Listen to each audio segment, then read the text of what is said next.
I want to thank everybody for joining us in the side event, which is supposed to take place in New York. I don't know who is in New York or who is not in New York now, but I'm personally, I'm not in New York, I'm in Beirut. But this is the side event taking place in parallel to the high-level political forum. And as usual, ANND, we are always keen to organize a side event to highlight certain challenges. This year, the aim was to make this link between the global challenges and the global crisis and the regional, or let's say the impact of the global crisis on the regional. But first, we want to unpack and to understand better what is or what are the crises. Maybe it's a multidimensional, or there are many crises that we are facing. What are we need to unpack to understand better the root causes and the implications, and then to go analyzing a little bit the implications on the Arab region. So as everybody knows, I'm speaking in English. I want to make sure that everybody in Arabic is able to follow the translation, or you want me to shift to Arabic?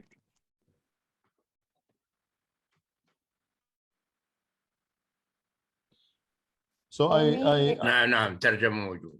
ترجمة موجودة. Great. So what I wanted to say, as I mentioned, it's a multidimensional crisis, or we have many crises at the same time. I don't know if it makes difference, but anyway, we have a real food crisis or food insecurity worldwide, which is reflected in the increase of number of people starving and people in hunger.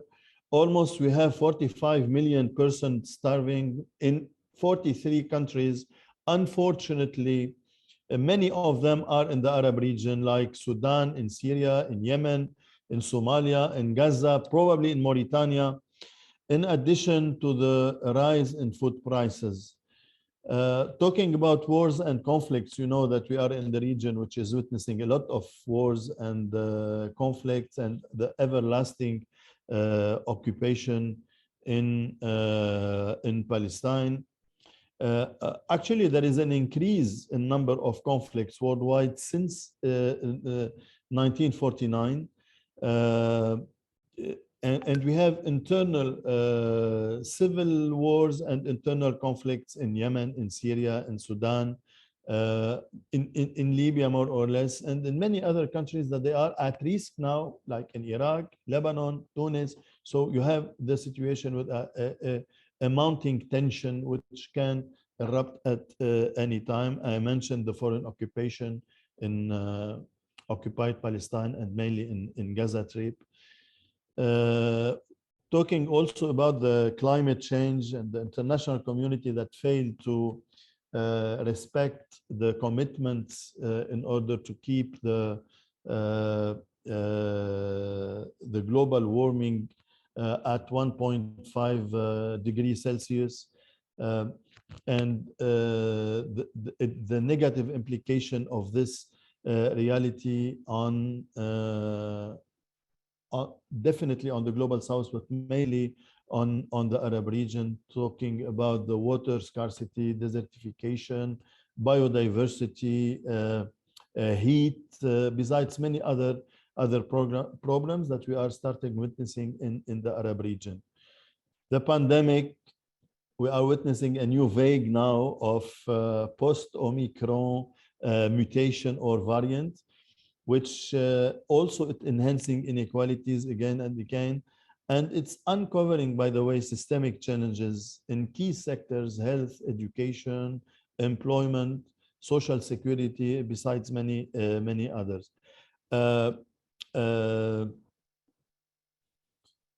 War in Ukraine and the implication of the war it triggered humanitarian crisis and caused tremendous economic damages. This will cause economic slowdown and inflation, besides the rapid rise of food and oil prices, which has also a strong implication in the Arab region. Talking about the economic crisis, it slowed down the economies, it decreased growth, and threatened food security. The latest figures from from the Middle East are talking, I mean, the decrease in the GDP since 2021. In 2021, the GDP in the Middle East was 5.7. In this year, it's estimated to be 4.6, but in 2023, this will be 3.7 if something major will not happen. Finally, I wanted to highlight the UN report on the global crisis response, which is talking about the vicious circle crisis, where it's talking about the relation between the food prices index, which is at record levels, then the oil prices, which also are at a record level. I don't know, maybe the barrel now is $120 and more, and it's a risk to increase more. The maritime trade costs are 3 times more than the pre-pandemic average. The interest rate are rising, then the prices of fertilizers are rising, which lead again to the increase of food processes, and then you have this vicious circle which is going and going. To discuss all these issues at the global level, the global systemic issues and the real root causes, and what can be done in order to face these challenges and the implication on our region, we have 4 speakers, prominent speakers and experts.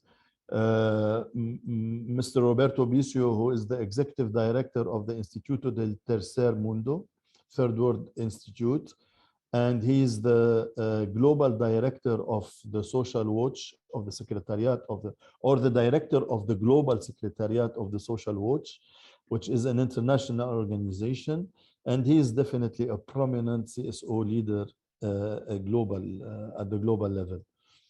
Then the next speaker is Isabel Ortiz, who is the Director of the Global Social Justice Program at Joseph Stiglitz Initiative for Policy Dialogue, which is based in Columbia University in New York. So you are based in New York, I think. She was the Director of the Social Protection Department in ILO in Geneva, and she worked with more than 50 countries in all around the world, providing advisory services and so on. Thank you, Isabel, for making your time to come to join us. Dr. Nadim Farjallah, who is the Director of the Climate Change and Environment Program at the American University of Beirut, Issam Faris Institute for Public Policy International Affairs. His researchers focuses on the impact of climate change on human settlement and activities, the impact of climate change on security, the nexus of water, energy, food, and climate change with focus on adaptation and resilience. Last but not least, our esteemed guest, Jihan Abu Zaid. She is a human rights and gender expert. She is the member of the Global Nexus Secretariat of the German Corporation for International Cooperation. She is the regional advisor for the Organization of Economic Cooperation and Development, OECD, and a regional researcher in the international study on gender-sensitive parliaments with the Interparliamentary Union. She also serves as policy expert in many national and global institutions, including with ANND. So with this, allow me to start my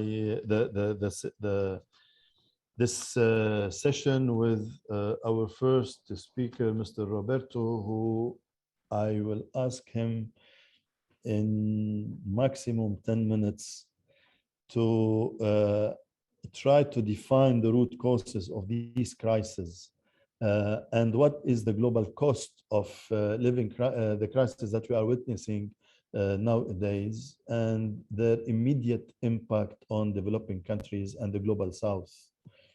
And how do you evaluate the multilateral governance system and the response to address this situation? So Roberto, please, the floor is yours. And all of that in 10 minutes. That's quite a challenge. I think you can do it. Well, I mean, each of the different crises you mentioned has its own root, its own cause in a way.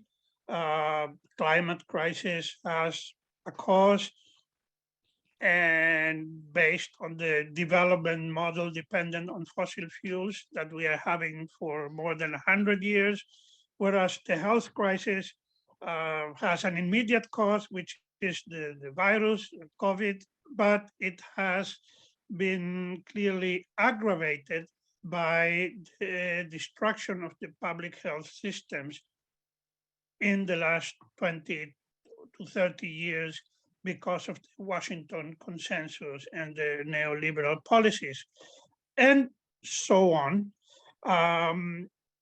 Food crisis and the current economic crisis that results out of that. You have this situation where, as you were saying, energy and food prices go up. Countries that import them are suffering. At the same time, the rise in the interest rates in the US attracts capital out of the countries and makes debt payments more expensive. Now this creates a kind of an explosion of external debt that we are seeing in Sri Lanka, and that we are going to see in many more countries in the coming weeks, because it's really impossible for a lot of developing countries. Some people say that at least 60 countries are in debt distress or are going to fall into such distress very soon. And this is a disaster that accumulates on top of the disasters caused by the pandemic. In Latin America, where we have a report by the UN Economic Commission that came out explaining how in 2020, 2021, poverty increased. Women suffered the most from the crisis because of the heavy burden of care activities, very badly paid when they are paid in the health sector, for example, but not paid most of the time, but increasing the burden when they have to care for families, the sick, the children without school, and so on. So it's a really dramatic combination. At the same time, ECLAC report shows that 104 billionaires from Latin America listed by Forbes magazine increased their wealth in that same period by 15%. So not everybody is suffering the crisis. Some people are benefiting from it, and the disparities are increasing in such blatant and obscene way that people go out to the streets and protest in many different ways. And this is not just happening in Latin America. We see it happening all around the world, including in some development countries that feel this complete malaise with the situation overall. And so it's difficult to distinguish what are causes and what are excuses. On the one hand, food prices or the prices of some food and fertilizers go up as a direct consequence of the war.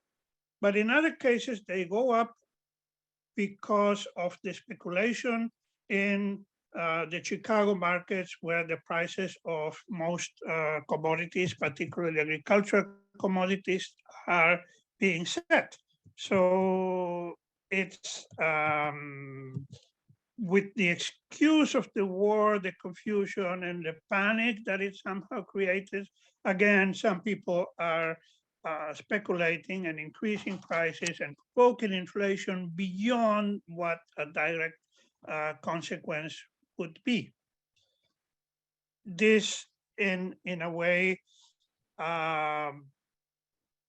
overall, it's almost impossible for developing countries to face unless emergency financial relief is provided, and quite urgently, in ways, for example, by the IMF issuing special drawing rights that can help those countries go out of the immediate debt.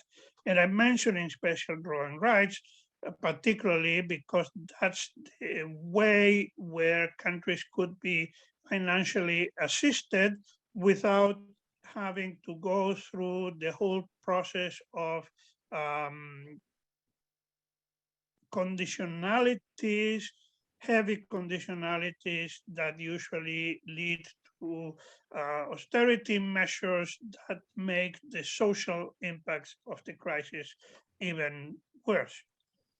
The likelihood of that happening is difficult to conceive. It would require for the G7, which has the real control of the IMF, to agree on those measures.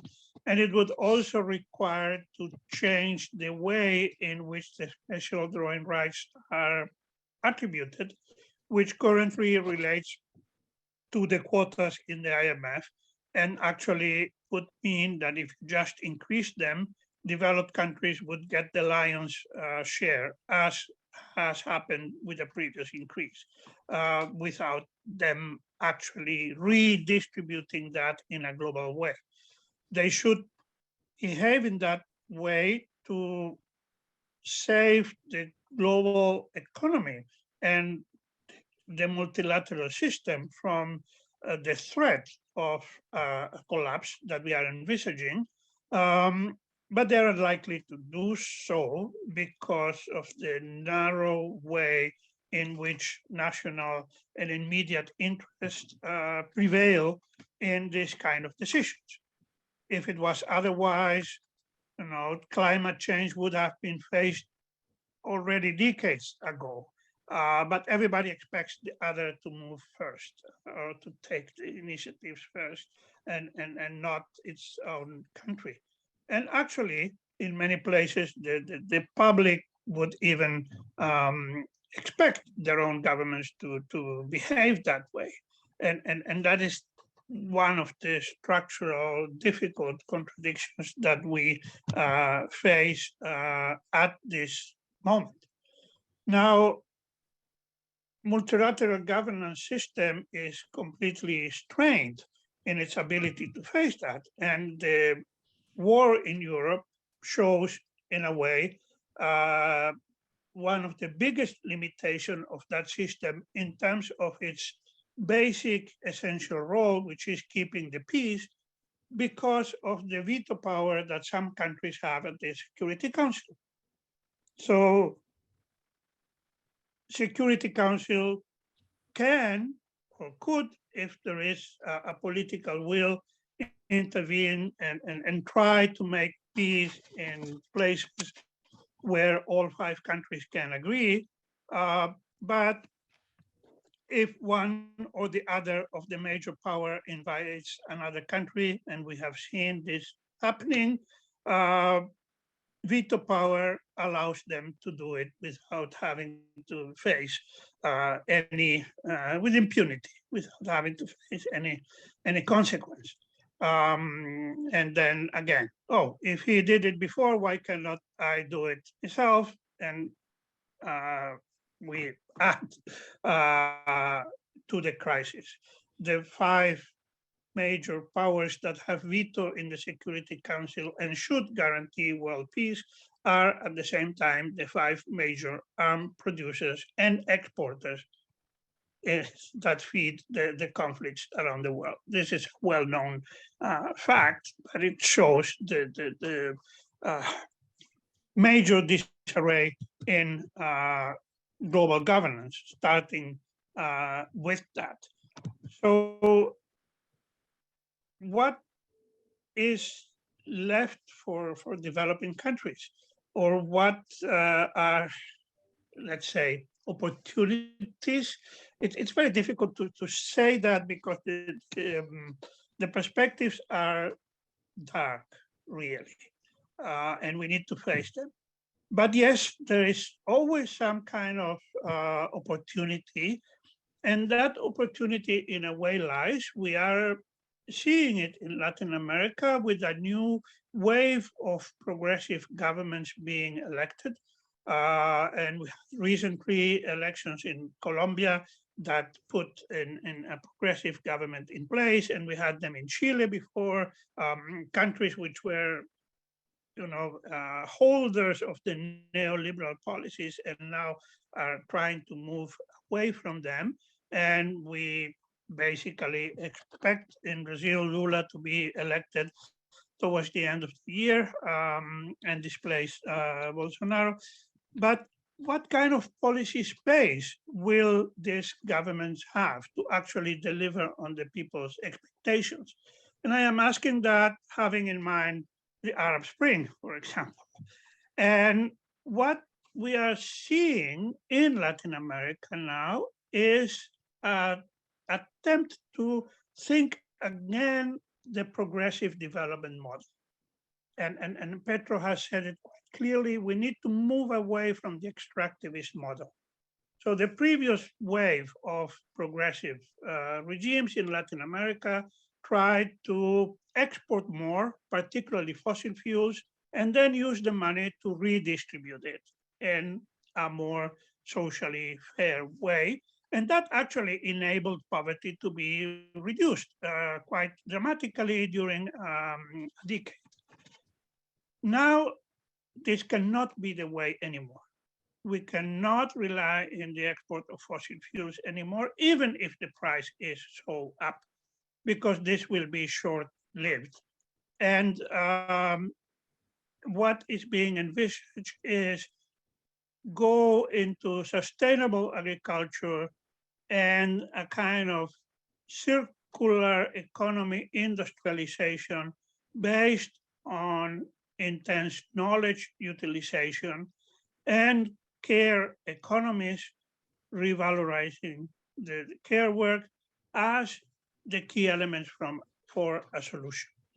Now, this is much easier said than done, yes, but I am saying it to think that there is way out, or there are way out, or in a way, the crisis will force us to change how we think about development, and that will create new thinking and hopefully new policies in the future. Thank you, Roberto. I think we will come back to your last point about this fossil fuel and climate issues with our intervention on climate. But thank you for highlighting this. Some people are benefiting from the crisis, and you mentioned the figures in Latin America. I want to talk about Arab region. I mean, the richest 10% in the Arab region before the crisis, they owned 73% of wealth. Now they own 85% of wealth. So during this crisis, some people, yes, benefited a lot from all this. You mentioned a lot inequality, and particularly in SDR, and this distribution also at the global level. And you mentioned also the failure of the global system, mainly Security Council, to put end to all these violence and disruptive policies and the policy space. Thank you very much, Roberto. We will come back maybe in the Q&As for many topics, but let me move now to Isabella. Isabel Ortiz. Actually, as Roberto already mentioned, because of the structural adjustment policies during the last decade, we witnessed the destruction of the health system and many other public services. And then this was kind of an introduction to aggravate the impact of the crisis. So now we can see again that the world is witnessing a wave of austerity again. And mainly the post-pandemic phase now that we are facing, with a severe impact on all this social spending and services. So what are the impact of these policies on the southern countries at most? And are there some alternatives, financing option to provide support for people and economy? Also, if you can mention something about the trends and what about the global south, mainly the trends in the global south and at the level mainly of social spending and what we are witnessing now. So please, Isabel, the floor is yours. Thank you very much, Abdel, for the invitation and for all the excellent work you do at ANG. Yes, I wanted to focus on the expenditure trends. And for that, I always think that an image is better than 1,000 words, particularly as there are people that might be speaking other languages. So if you allow me, I'm going to share the screen to show you the impact of austerity cuts today as we are speaking. And let's see if it works. You can, no? Yes, great. Can you see it? Yes. Great. So what you can see here is the countries that are cutting public expenditures as we're speaking now. And as you can see, that is in red color. And as you can see, the whole world is on fire. I mean, virtually all countries are cutting public expenditures today. This is based on IMF fiscal projections. And as we're going to discuss later just now, it does not need to be this way. There are alternatives, but this is how the IMF sees, the IMF and ministries of finance, how IMF economists predict that the world is being now. And if you see at the projections, and we don't have time to present them now, but this wave of austerity cuts is going to last until 2025, very, very well. And this is a result of governments being indebted because of all the COVID extraordinary expenditures and the efforts that were insufficient, but the governments did to try to provide measures to combat the negative effects of the COVID crisis. So the countries in gray really mean countries where there is no information. So reality is probably the number is even larger than we are thinking. As you can see, the Arab region, for the countries that there is information, virtually all of them are contracting public expenditures. And this is, of course, very bad news, because precisely now, in this moment of crisis, is when we need public expenditures to go up, not to go down. And as we're going to see, there are alternatives. But just to give a few numbers, I mean, this means that about 150 countries are cutting public expenditures, and more than 6 billion people are living under austerity cuts. So this is, a very, very important trend. And where are these cuts? So to do that, what we did is to review nearly 300 IMF reports in all world countries between 2020 and 22 to understand where these cuts are being done. And this is the latest update. And this has not just been published, but it will be launched in September. But I wanted you to get a feeling for it. So the main cuts are actually happening in social protection.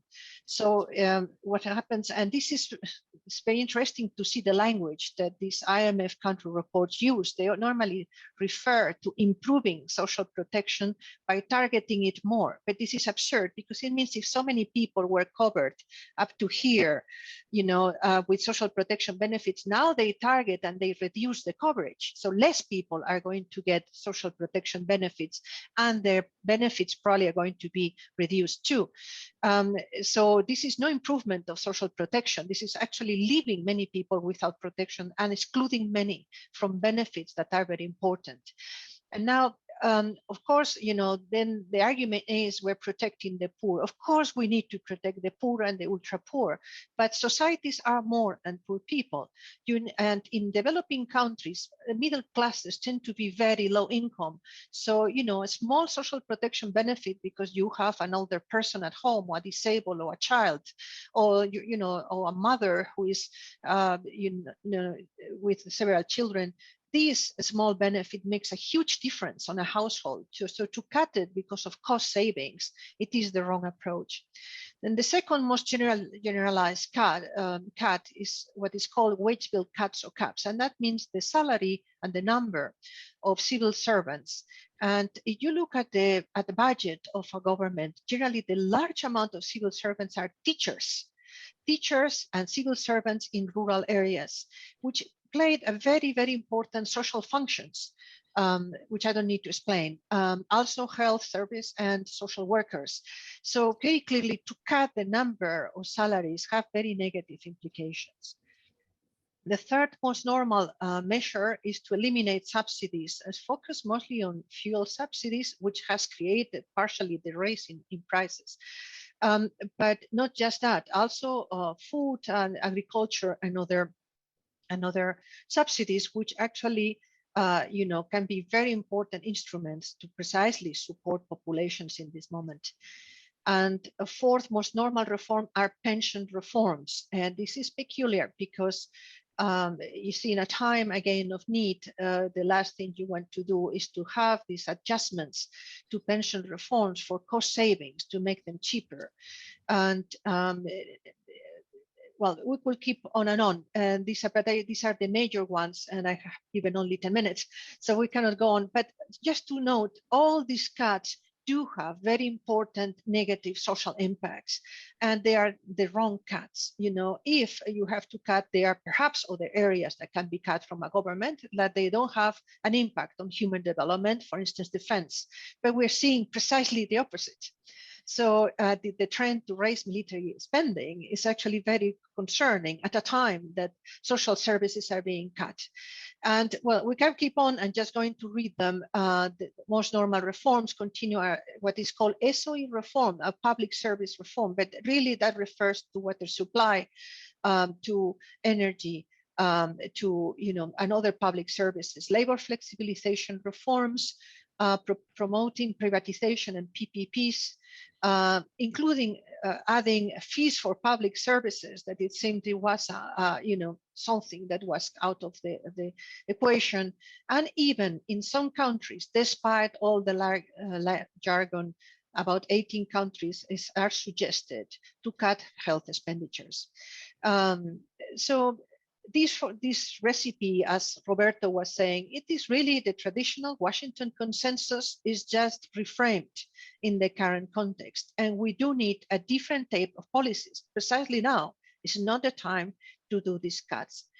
And this is the positive message, is that there are alternatives. There are alternatives for financing social development, even in the poorest countries. And there are at least 8 options, 8, that all countries have. And they have been implementing them for years. And what happens is that ministries of finance are normally pressured to take decisions very quickly. And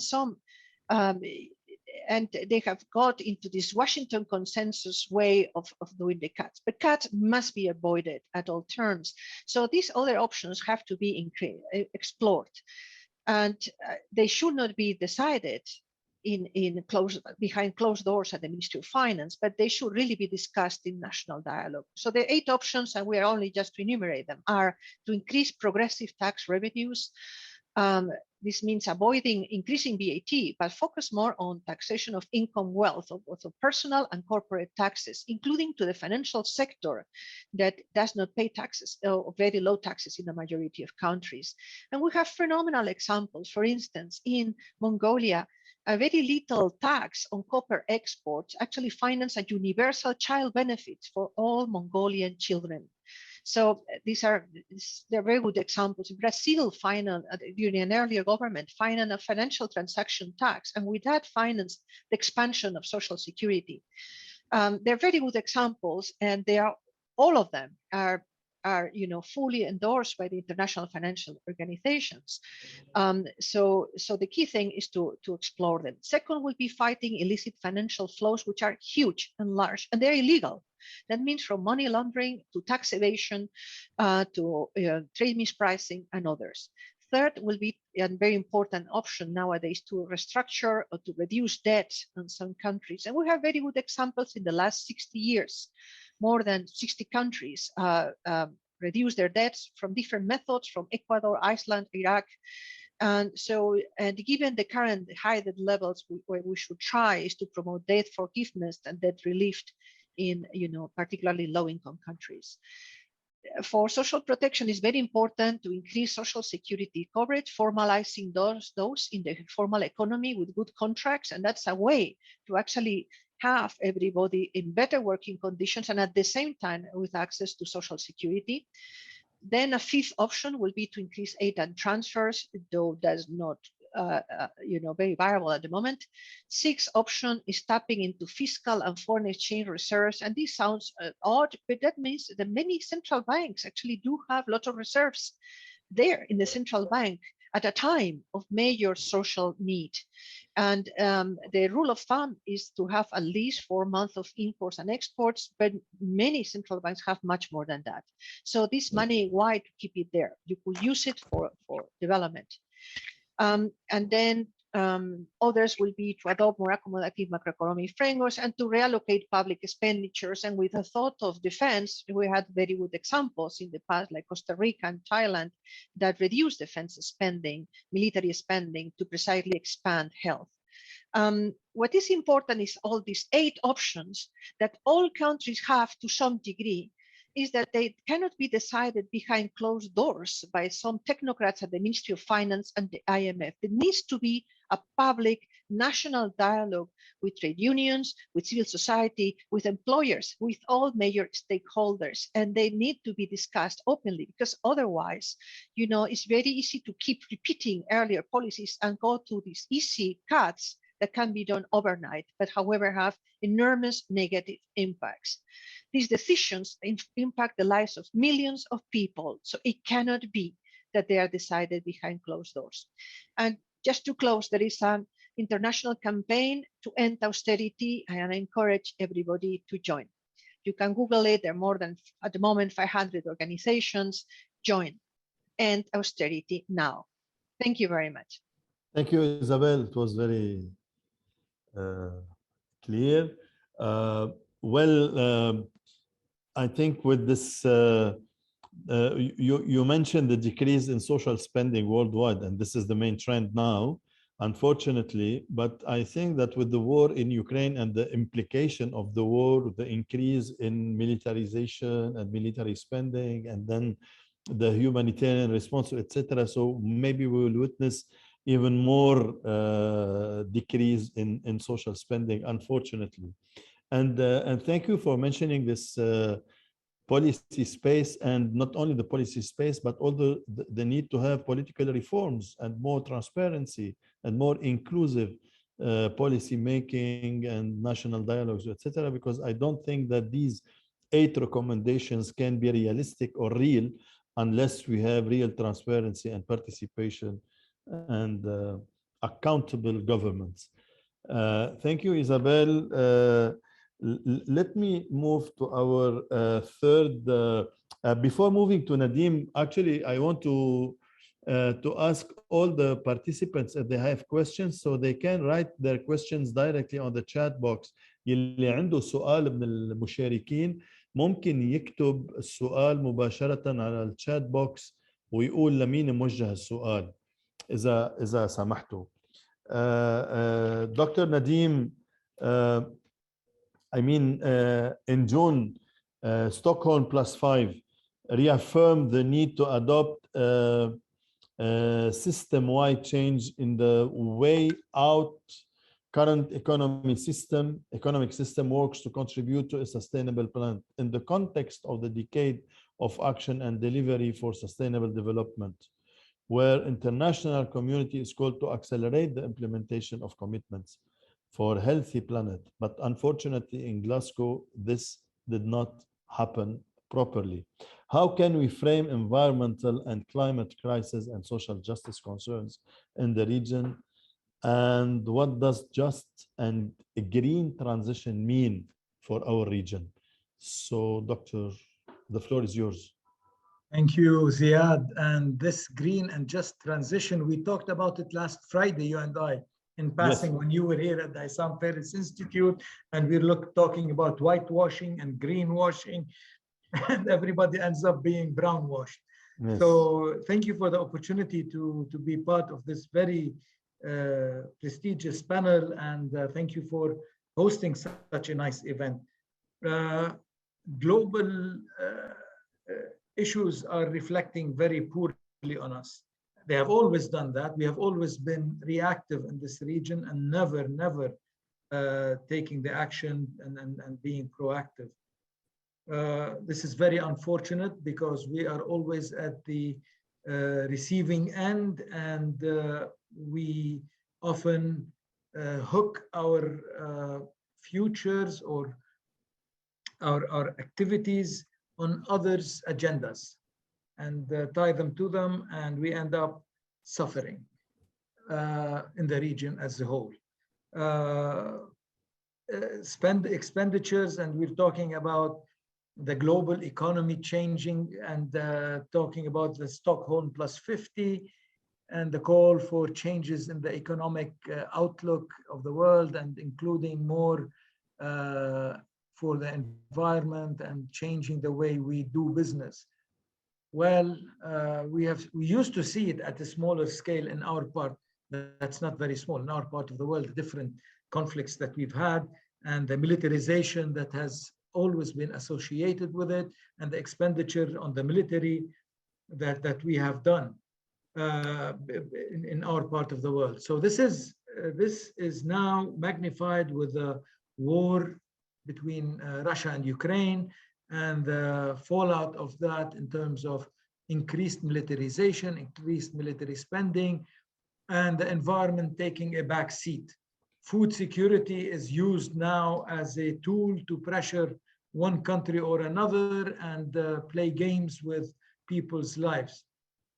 That's how I see things happening. And I want to move from that dark picture to our dark picture. In our part of the world, as in the global context, we have had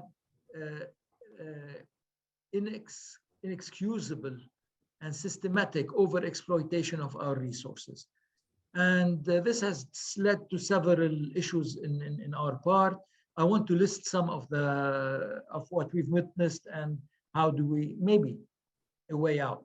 So we've got deforestation on unprecedented scale, whether by cutting trees to increase agricultural lands or to open up urban spaces. And this abutment between agriculture and urban with the natural environment has led to forest fires of unprecedented scale. Urban growth in our part of the world, especially in coastal regions, is unbelievable, and has led to 60%, up to 60%, and sometimes even more in different parts of the world, of the West Asia, North Africa region, living in urban settlements and coastal areas. Our economic activities are pushing into marginal lands, as we can see in Egypt, Sudan, Saudi Arabia, where more and more areas are being brought under cultivation and production, and even growth in terms of urban areas. Intensive farming is exhausting our soil and leading to increased unproductivity and barren areas, leading to soil erosion, and the recent dust storms that the Gulf countries and Iraq especially have been suffering from. This unproductivity and expanding desertification is being witnessed in the Levant and in North Africa. It is amazing in a negative sense. Over extraction of groundwater is prevalent and unexcusable. Lebanon, the Gulf countries, Syria, Jordan, Palestine, as is the case with surface waters. And no consideration is given to the environment and the habitats supported by these surface waters.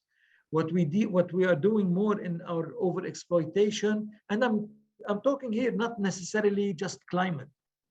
These activities are leading to fossil fuel consumption and the greenhouse gas emissions. I'm talking about environmental problems, which are more directly linked in a faster pace than climate change to security issues.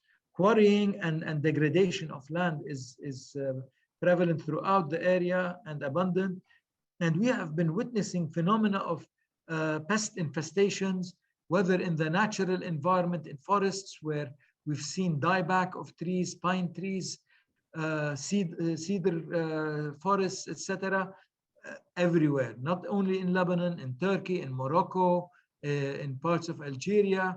There are pest infestations that are killing trees and the associated environment. And we have seen last year, I think was a warning, a locust swarm started in East Africa and went all the way into the Mediterranean. This all has led to pollution, wastewater discharge, generation of huge amounts of solid waste without a commensurate or associated proper management of this solid waste. Our infrastructure is poor, roads are poor, leading to congestion, leading to increased air pollution and greenhouse gas emissions. Our water infrastructure is invariably failing, leading to mixing of sewage and potable water. Electricity networks are unable to keep up with the population growth, whether natural or refugee induced. Again, air pollution, solid waste pollution, leading from that, greenhouse gas emissions, and the associated solid waste keeps coming back at us. Our uncontrolled urban growth has not been checked and has not been planned properly, and the maintenance that is needed with this urban growth is not there. Habitat destruction is abundant everywhere. Health problems associated with this are everywhere. Poor zoning is putting industries and residential areas in one area, in one zone. And this is really leading to a failure of services. And what we see most often is the poor suffering. The poor are not able to access clean potable water, leading to health issues with them more than with those that are better off. Urban growth is pushing the poor into slums, into poverty belts around cities, and putting people to live in close to highways, industrial zones, landfills and quarries. Again, the health issue there is unprecedented.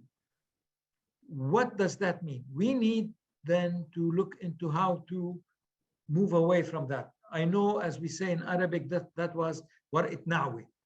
Yes, this is how we are. This is what we are living with. We need to transition to a more equitable, fair economic model that accounts for the environment and the more vulnerable group. We label that, people like to call it the green economic transition, which according to the UN Habitat says it's the social change strategy that will allow us to turn the current environmentally unsustainable global situation into a new sustainable paradigm. Yes, great. EBRD says it just transition seeks to ensure that the benefits of green transition is shared widely by countries, regions, communities, etc. Fair enough. These are nice titles. How do we do them? Where, as we saw earlier from our two earlier speakers, the rich are getting richer, the poor are getting poorer, more money is going into arming, and less is going into food security, environmental sustainability, water security, and the social safety net for the poor. We need to shift in a realistic manner, driven by science, in all our policies.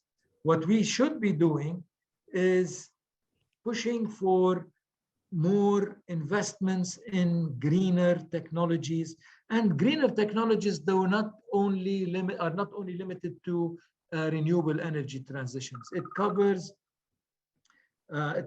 every other aspect in water resources, access to water resources, water reuse, in cycling through our waste and the solid waste that's generating, in retraining people, employees and workers into reskilling them, if you will, and providing them with entrepreneurship skills and opportunities to develop. We need to integrate and in a mutually supportive fashion the regional economies so that those that are well-to-do can support those that are not so well off, and not in the way that's happening right now, where Europe is throwing money at Lebanon, Turkey, and Jordan. Please keep the Syrians there. We don't want any more refugees. We don't care what's happening in your countries. If you are able to handle this or not, just keep them there. That's one issue that is untenable. It's becoming untenable. In terms of climate change, and this is where I would want to wrap up, especially in our part of the world, when we are negotiating, especially in the big events, the COP26 was one of them, and prior to that, the Arab countries, the West Asia, North Africa countries are led by oil-producing countries. And the interests of oil-producing countries are not always aligned with those of the non-oil producing countries. We really need to find a common denominator that provides protection to both sets of countries so that oil producers do not dominate the League of Arab States position, but supports and is supported by other countries in the region so that adaptation to this changing climate and support for movement away from oil dependency is possible for all these countries. I might have exceeded my 10 minutes. I'm sorry. I will stop here and revert back to you. Thank you. No, thank you, Dr. Nadim. Especially you highlighted the main challenges that you are facing. They are a lot. Yes. And then it's good that you mentioned the new economic model. I mean, this transition towards more social change policies, towards a new sustainable paradigm. You mentioned something very important, which is related to the regional integration or the regional economy, which is also something, it was the dream for every time. Yes. Anyway, and it's still a hope. I think that it's the only way to be integrated properly in the global economy and to face the global challenges. Let us move to our last but not least speaker, Jihan Abu Zaid. She's supposed to focus on the COVID crisis, the depth of structural inequalities within and between the countries.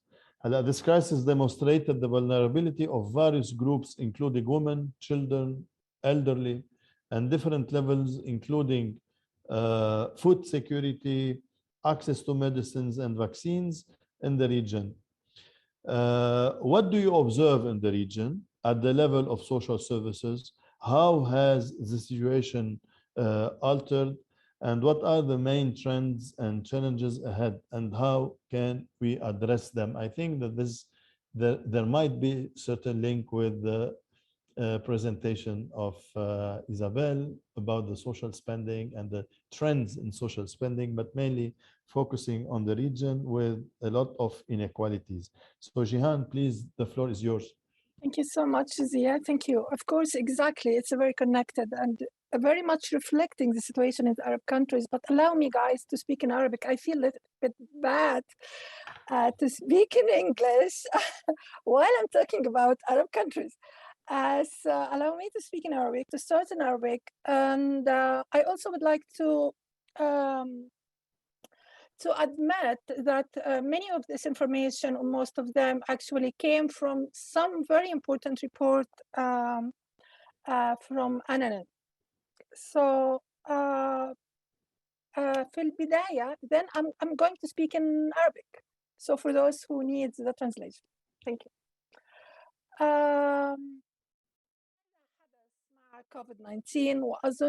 What happened with the COVID-19 pandemic, but not only with this pandemic, but dare I say that what happened with the other crises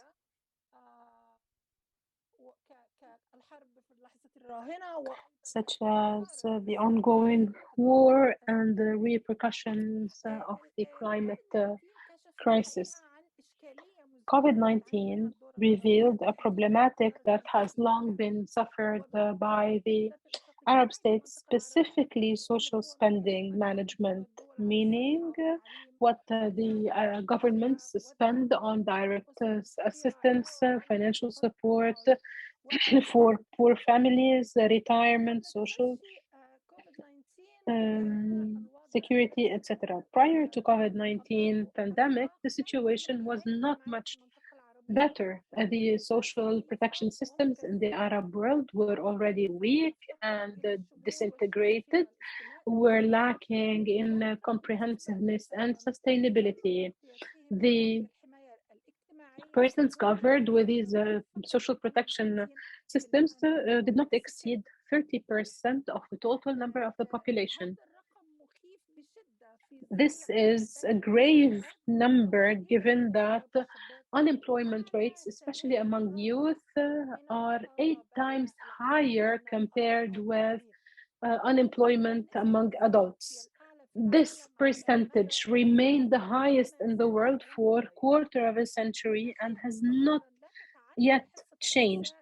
In addition, the women's share of income in the Arab world does not exceed 15%, and it's the lowest globally, knowing that other benchmark countries, women's participation exceeds 30%. Social protection systems in the Arab world are mainly funded from government budgets, foreign assistance, rather than the beneficiaries or employers' participation. COVID-19 highlighted these issues in the social contract among the people and the governments of the Arab world. It also highlighted that the majority of social protection systems do not or only cover public servants and the formal private sector, meaning it covers those who have normalized the working contracts, and they exclude informal workers, which is a large sector in the Arab world, in addition to migrant workers and other sectors. In Egypt, for example, women house workers, as well as all house workers, are excluded from social protection systems as per the law. The majority of these systems are obsolete. The funds only protect limited number of public servants and their families, while the poorest rely on social assistance that are given as grants from international donors or local donors, which aim at avoiding social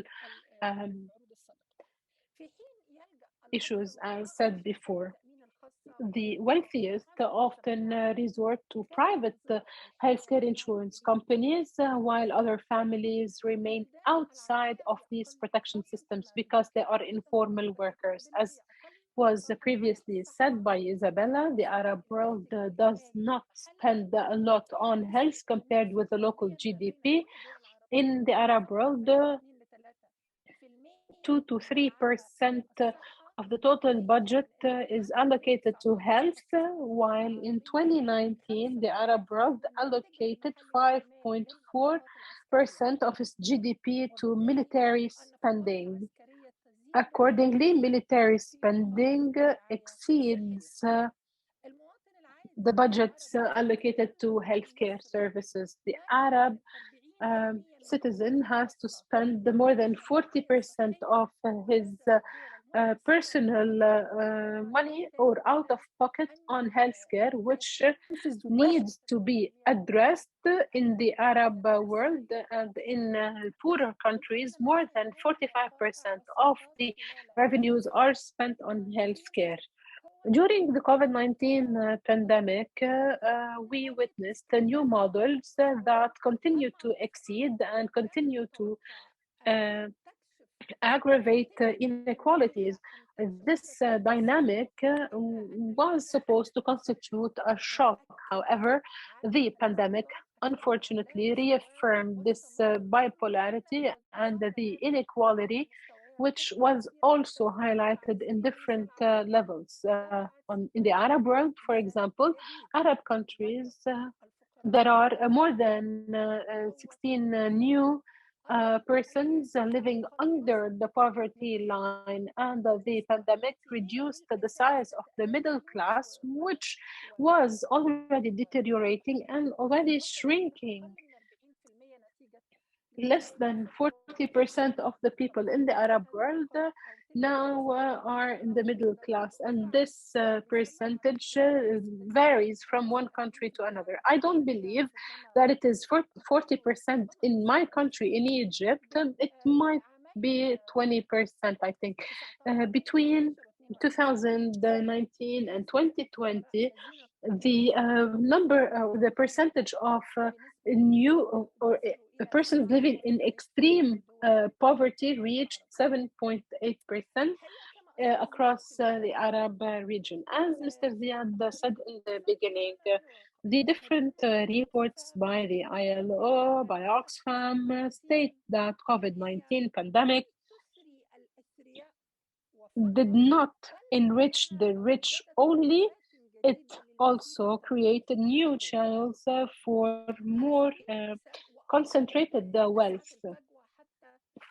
The gap also widened in terms of revenues. In Qatar, for example, the GDP per capita increased 66% or 66 times from the citizens of Qatar compared to Yemen, for example. This was also strongly highlighted in terms of vaccines availability. من الدول التي قيل فيها ذكر فيها مدير منظمة الصحة العالمية إنه the WHO director said that more than 50,000 persons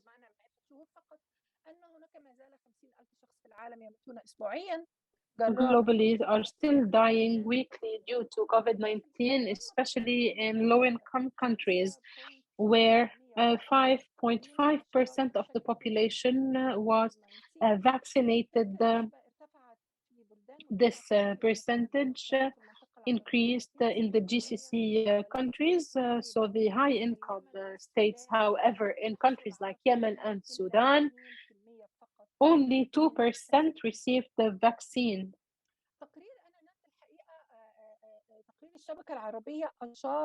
ANND report also pinpointed an important issue, which is the matter of women and the most at-risk population. You have 1 minute. Okay, please, I need more time. So women and most at-risk categories, unfortunately,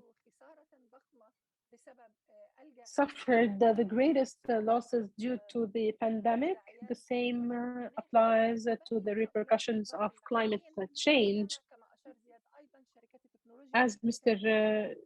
Ziad said, the pharmaceutical companies made great revenues and profits.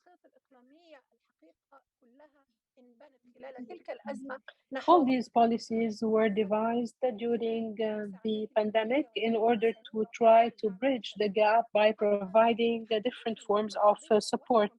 In the Arab world, it seems as though the GCC and wealthiest countries are sending assistance to less wealthy countries, and these policies,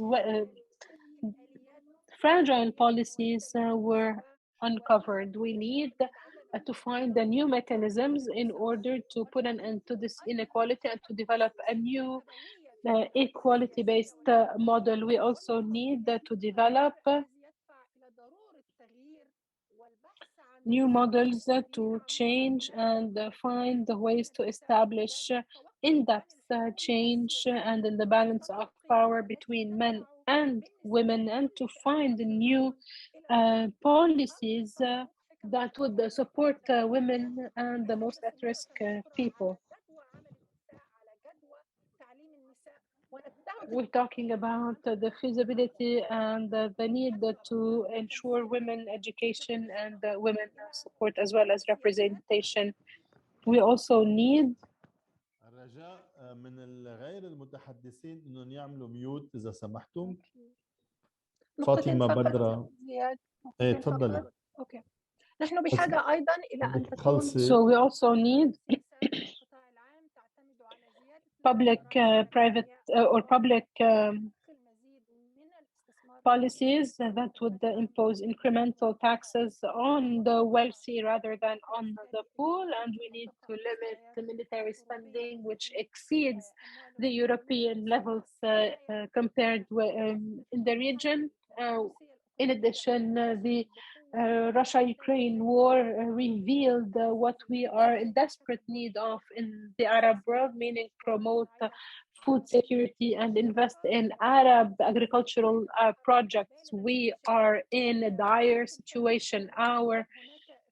The FAO said there is an increase in food prices index from 8 to 20%, and I believe that Arab and African countries are going to be most affected. Therefore, it is important to diversify the sources of import, of food import.